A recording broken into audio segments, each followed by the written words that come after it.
During the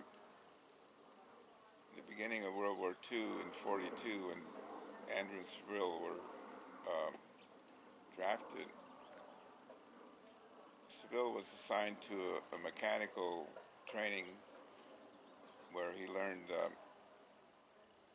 internal combustion motor engineering, and in fact, um, he became a master mechanic that kept General Patton's tanks rolling. Uh, Andrew, um, on the other hand, was more into chemistry, so he ended up with a 4.2 chemical warfare battalion, which handled white phosphorus, which is very dangerous. And his group never had an incident, an accident, because he basically was a very good chemist. He knew how to handle white phosphorus. Uh, that's really how Seville and Andrew, when they talked to me, um, I sort of reinforced my interest in chemistry over physics or anything else, or botany. Uh, and that's true to this day.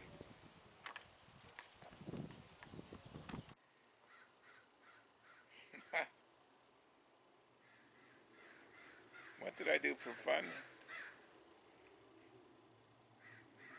Nothing, really, because when I was in elementary, seventh, eighth, ninth, all the way to the time I graduated in '46, the community was at war, or it was in the Depression, and I would work at farmers market unloading trucks and get paid a quarter to help unload a truck.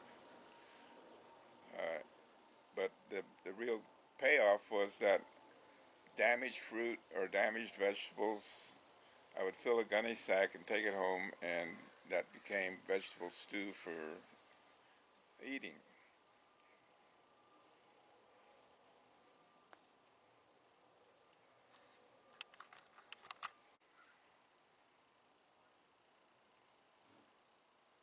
As a youth, I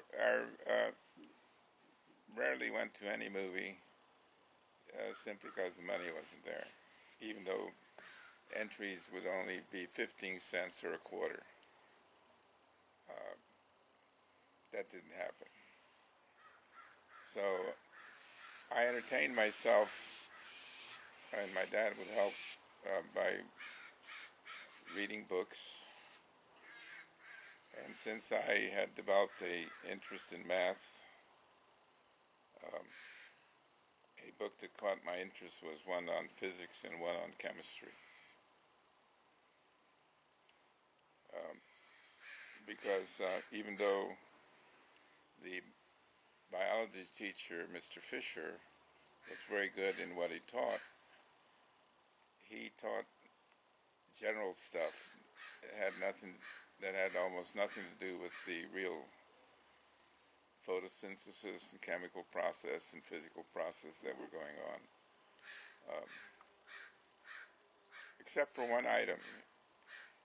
He explained the Archimedes principle of moving the earth with the leverage. If you had a place to put the fulcrum and a lever long enough, where a certain amount of small force would do a big thing if you had the right mechanism.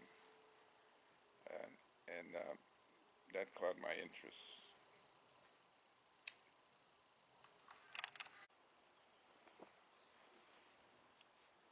A question posed to me is, where did you get the motivation to excel?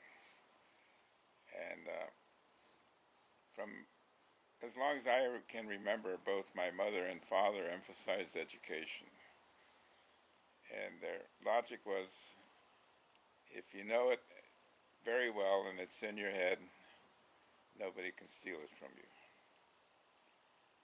Besides that, if you apply it in a way that's better and more efficient and effective than others, you'll always have a job, and you'll always be thought highly of. Uh, and that's enough, or should be enough. But more important is, if you know something very well that you like and understand and enjoy doing, you'll really, we think, you'll really have a good life. And I think my professional development in history is testament to those ideas.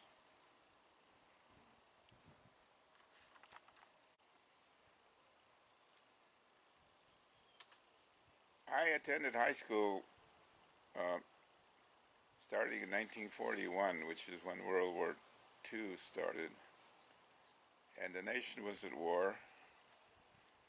The uh, local school district canceled football games, basketball games. In fact, since all the men had been drafted into the military, we were encouraged to take jobs after school. And during 1942 to 1945, I worked for the Pepsi-Cola bottling company on 8th and Adams Street in Gary, where I cleaned the offices after the workday and took inventory in the warehouse because Mike Hallow, the manager, discovered I was very good with numbers, and I was also very accurate. So I recall only one time in the whole time when I was off by just one case of Pepsi-Cola, and other than that, I was right on. So, and was paid a total of $25 a week for everything I did, which I gave to my mother, and she kept 20 and I kept 5.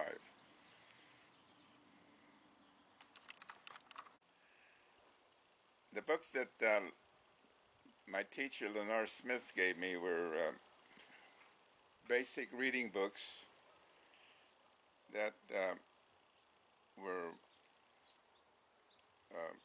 as I realized later, advanced and beyond what my classmates were reading.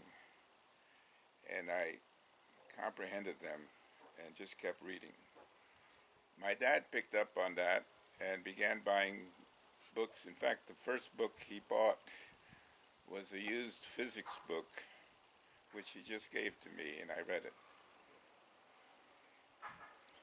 But the book that caught my attention was a chemistry book that dealt with the chemical processes that go on in plants with photosynthesis, and led to my interest in biology and biochemistry.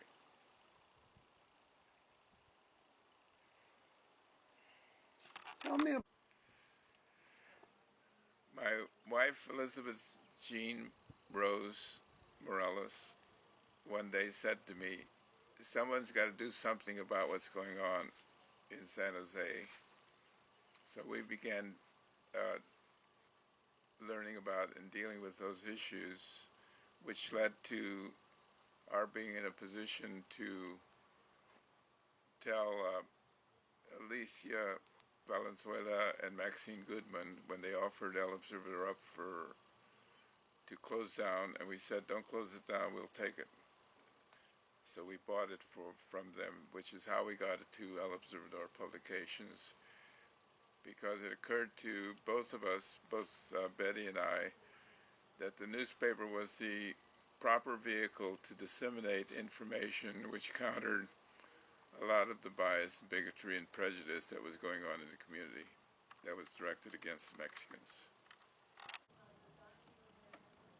Betty encouraged me to start writing about Cesar Chavez and his quest to get equitable pay and safe working conditions in the field.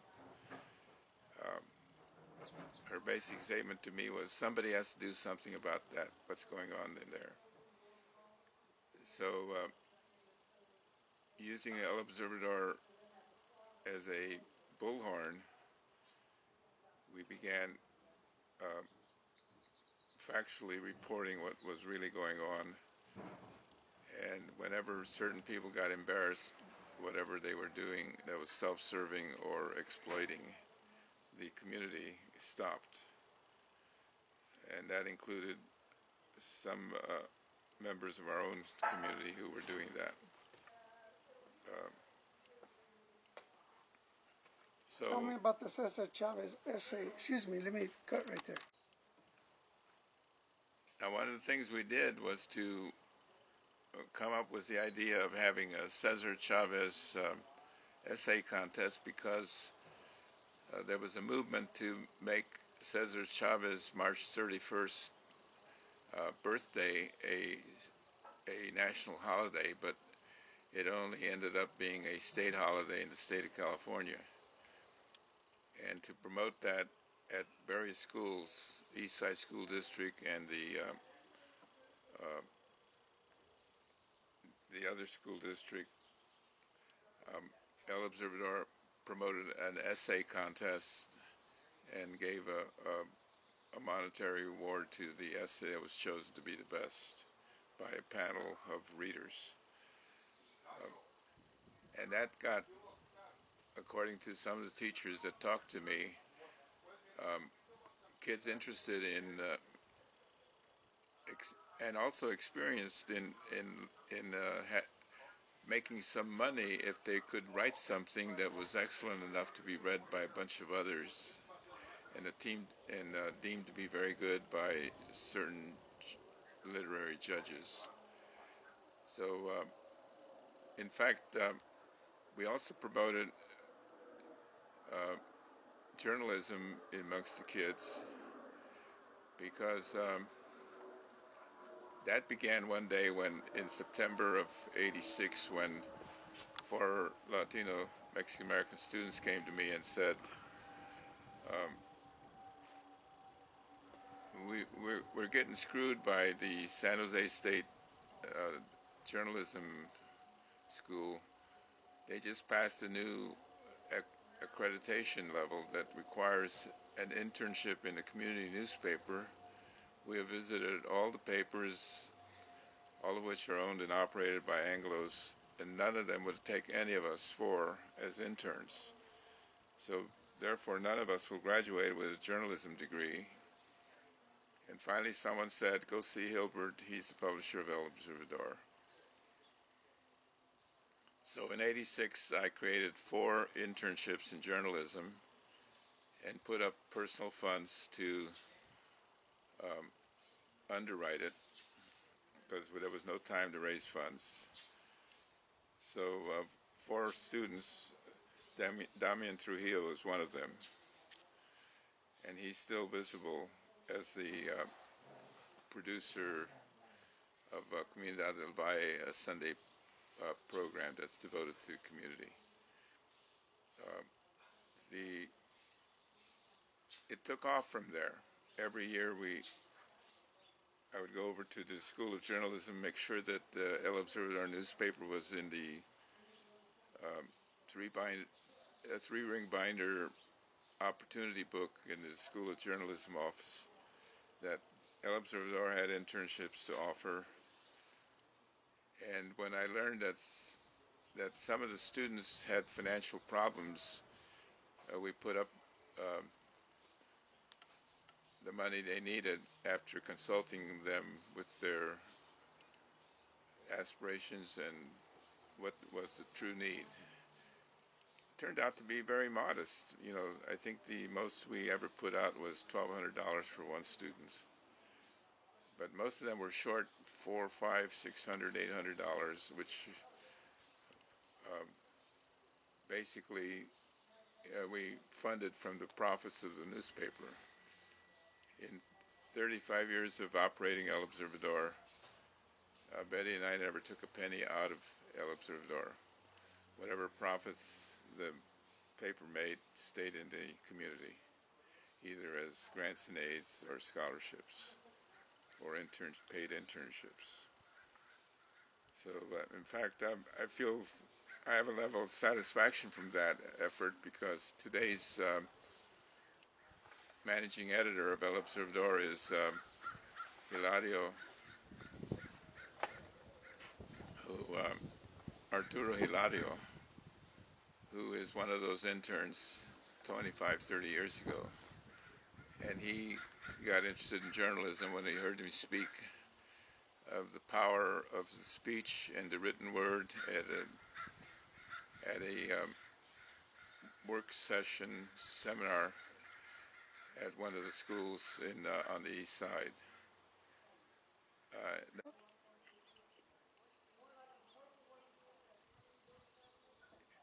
Then the last 3 years, my eyesight has been failing, and I realize that I can't really do the community services I used to do. I helped organize, the former Mexican-American Chamber of Commerce became the Hispanic Chamber of Commerce when I was president back in 1985.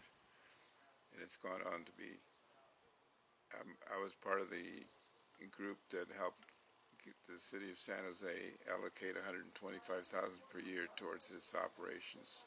They still get that amount of money every year. That's the sort of thing I was involved in. I entered into El Observador Publications because in my assessment, the Mexican community was getting a lot of misinformation and being misguided, and El Observador became a paper that my wife and I bought and reorganized. And its main purpose was to publish useful, truthful, and factual information, which earned El Observador the name of being the enemy of the San Jose Mercury News, because I took on the Mercury News when it would publish only negative stuff about the Mexican community.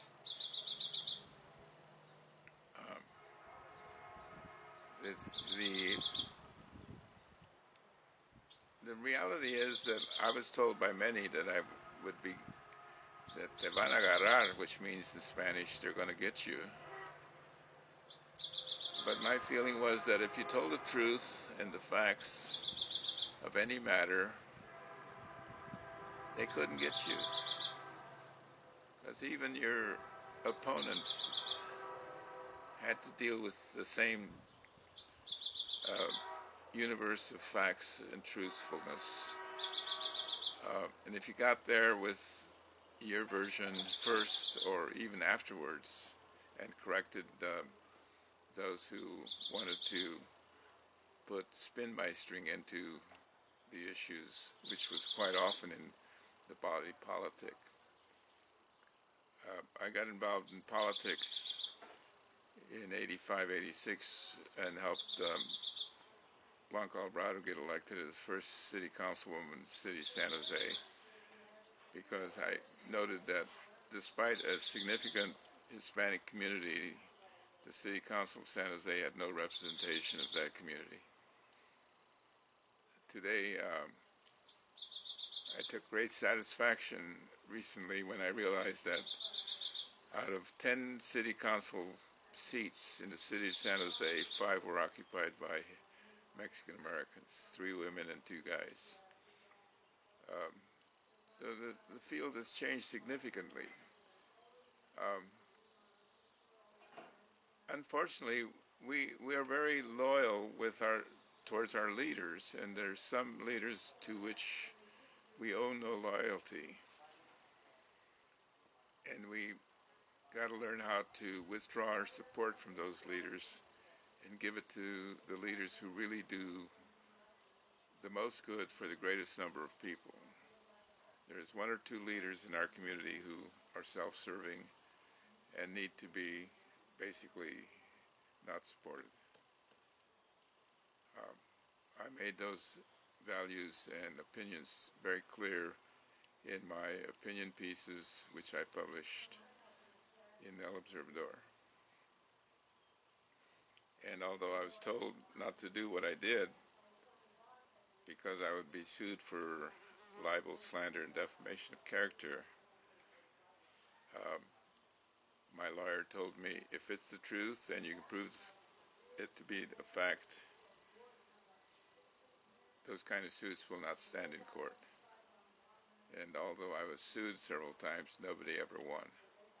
Because my instructions to El Observador's reporters and writers were, you can write about anything you want, but my interest is political and social issues, and if you stick to the facts of the matter and attribute statements to others correctly, but never to me, because I will not make those statements, I will let others do that.